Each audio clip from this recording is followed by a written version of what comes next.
सबसे पहले बात करेंगे पेटीएम संकट की। वित्त मंत्री निर्मला सीतारमण ने आरबीआई सेंट्रल बोर्ड को आज संबोधित किया और उसके बाद आरबीआई ने अपनी बात रखी फिनटेक से लेकर पेटीएम तक का। और क्या कहा, चलिए जानते हैं हमारे सहयोगी प्रकाश प्रियदर्शी से। प्रकाश, बताइए आखिर इस पूरे सेशन का आउटकम क्या रहा?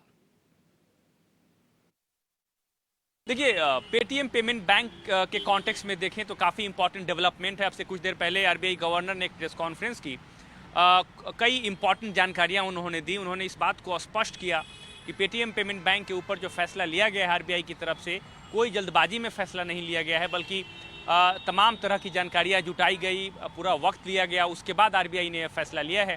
साथ ही साथ जब ये जानकारी मिली कि जो रेगुलेटरी फेलियर का इशू है, कंप्लायंस से संबंधित इश्यूज हैं, उसके बाद ये फैसला लिया गया है। लिहाजा इस बात की इस वक्त कोई संभावना नहीं है कि इस फैसले की समीक्षा की जाए। आरबीआई गवर्नर ने इसको बिल्कुल स्पष्ट किया कि उनके सामने कोई प्रस्ताव नहीं है कि पेटीएम पेमेंट बैंक के ऊपर जो रिस्ट्रिक्शंस लगाई गई हैं उसमें कुछ ढिलाई दी जाएगी। उन्होंने कहा कि इस तरह के कोई प्रस्ताव उनके सामने नहीं है और जो फैसला आरबीआई ने लिया है रिस्ट्रिक्शन से संबंधित 29 फरवरी के बाद, उस पर कायम रहा जाएगा। इसके अलावा एक और इम्पॉर्टेंट जानकारी उन्होंने दी, वो दरअसल एफएक्यू से संबंधित है। उन्होंने कहा कि कई तरह के ऐसे मसले हैं, कई तरह की ऐसी बातें हैं जो कि कस्टमर के मन में है, लिहाजा उसको कैसे एड्रेस किया जाए, इसको ध्यान में रखते हुए आरबीआई एक एफएक्यू जारी करने जा रहा है इस हफ्ते के आखिर तक, जिसमें कई ऐसे मसले हैं जिस पर फोकस किया जाएगा। मसलन पेटीएम पेमेंट बैंक के ऊपर जो रिस्ट्रिक्शंस है, क्या उसका असर पेटीएम वॉलेट पे भी होगा, कौन कौन से ऐसे कस्टमर्स हैं, किन किन तरह के सर्विसेज पे इसका असर हो सकता है, किसको इसके लिए चिंता करने की ज़रूरत है और किसको नहीं करने की ज़रूरत है। तमाम तरह के इस तरह की खबरें आ रही हैं कि मार्केट प्लेसेस में लोगों ने पेटीएम वॉलेट के थ्रू पेमेंट लेना बंद कर दिया है, उससे संबंधित भी जानकारियाँ एफएक्यू में दी जाएगी। तो ये तमाम तरह के मसले हैं जिससे संबंधित एफएक्यू आरबीआई इस हफ्ते के आखिर तक जारी करने जा रहा है, ताकि कस्टमर्स के मन में जो दुविधा है उसको दूर की जाए। लेकिन इन सब के बीच में उन्होंने क्लियरली स्पष्ट किया कि आरबीआई इस तरह के किसी भी प्रस्ताव पर विचार नहीं कर रहा है ताकि पेटीएम पेमेंट बैंक के ऊपर जो रेस्ट्रिक्शंस का फैसला लिया गया है उसकी समीक्षा की जाए। तो बिल्कुल, तो पेटीएम पर किसी तरह की अभी समीक्षा की गुंजाइश नहीं है और पूरे सिस्टम को दुरुस्त किया जा रहा है, यह कहना है आरबीआई का। और पेटीएम पर आरबीआई की सख्ती के बाद व्यापारियों यानी कारोबारियों पर इसका कितना असर पड़ा है और क्या है ग्राउंड रियलिटी, आखिर कितने तो वो उसके ऊपर आता है। तो उसके बाद में हम लोग उसके पहले ही बंद करते, धीरे धीरे बंद करते जाए। धीरे धीरे तो कोई इम्पैक्ट देखते हैं आप? नहीं, इसमें कुछ फर्क नहीं पड़ेगा। फिर भारत बैंक का मेरे पास है, एचडीएफसी का है स्कैनर, वो यूज करेंगे। इसका एक्चुअली अभी 29 का हमको मालूम पड़ा है कि बंद हो रहा है। उसके बाद हम दूसरे बैंक से लेंगे, मतलब मशीन। अभी ये अपना एचडीएफसी बैंक वगैरह है, आईसीआईसीआई बैंक है और ये एक्सिस बैंक वगैरह है, उनके बंदे अभी आ रहे हैं। तो अभी हमने लिया नहीं है, बस सोच रहे लेने के लिए। अभी वो न्यूज में आ रहा है ना, बंद होने वाला है सब, तो इसलिए दूसरा यूज कर रहे हैं, फोन पे यूज कर रहे हैं, एचडीएफसी मांगते कोई पेटीएम, लेकिन अभी नहीं है, बंद कर दिया।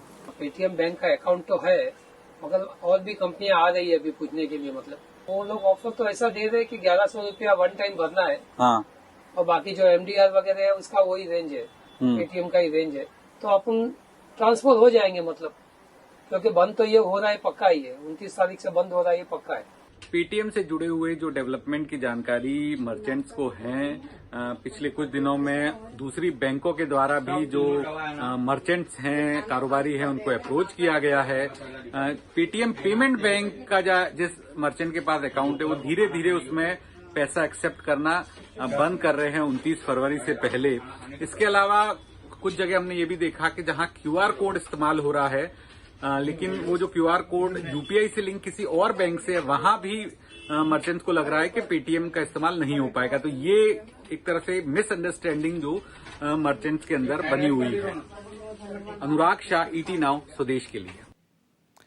तो आपने देखी ग्राउंड रिपोर्ट अनुराग शाह की। और इसी कड़ी में आपको बताते हैं कि कारोबारियों के पेटीएम का दूसरा विकल्प ढूंढने को लेकर किराना खबर की रिपोर्ट के बाद कंपनी एक्शन में आ गई है कि ट्रांजैक्शन में कोई अड़चने ना आए। पेटीएम ने अरविंद, स्मैश, बीबा जैसे बड़े ब्रांड्स के समर्थन का दावा किया है। ज्यादा जानकारी के साथ मेरे सहयोगी अंकुर मिश्रा जुड़ चुके हैं, चलते हैं अंकुर के पास। अंकुर, बताइए इस बाबत क्या जानकारी आपके पास? जी हाँ, पेटीएम पूरी कोशिश कर रहा है कि मर्चेंट्स उनके साथ बने रहें। आपको याद होगा एक रिपोर्ट में ये क्लेम किया गया था कि 42% किराना स्टोर्स वाले बाकी ऐप्स की तरफ बाकी पेटीएम के अलावा स्विच कर रहे हैं।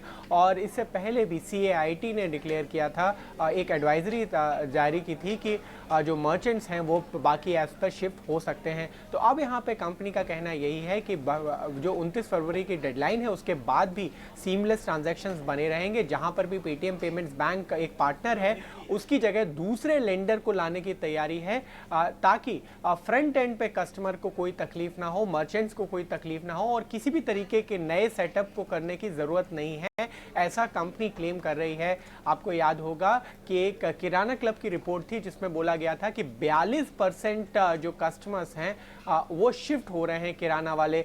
तो यहाँ पर अब कंपनी का इरादा यही है कि उदाहरण दिए जाए, किसी तरीके से मर्चेंट्स को रीच आउट किया जाए ताकि जो मर्चेंट्स दूर जा रहे हैं उनको वापस लाया जाए।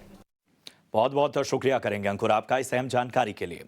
तो ये पूरी बड़ी कवरेज हमारी पेटीएम को लेकर थी जिसमें हमने आपको तमाम बातें आपके सामने रखी। चलिए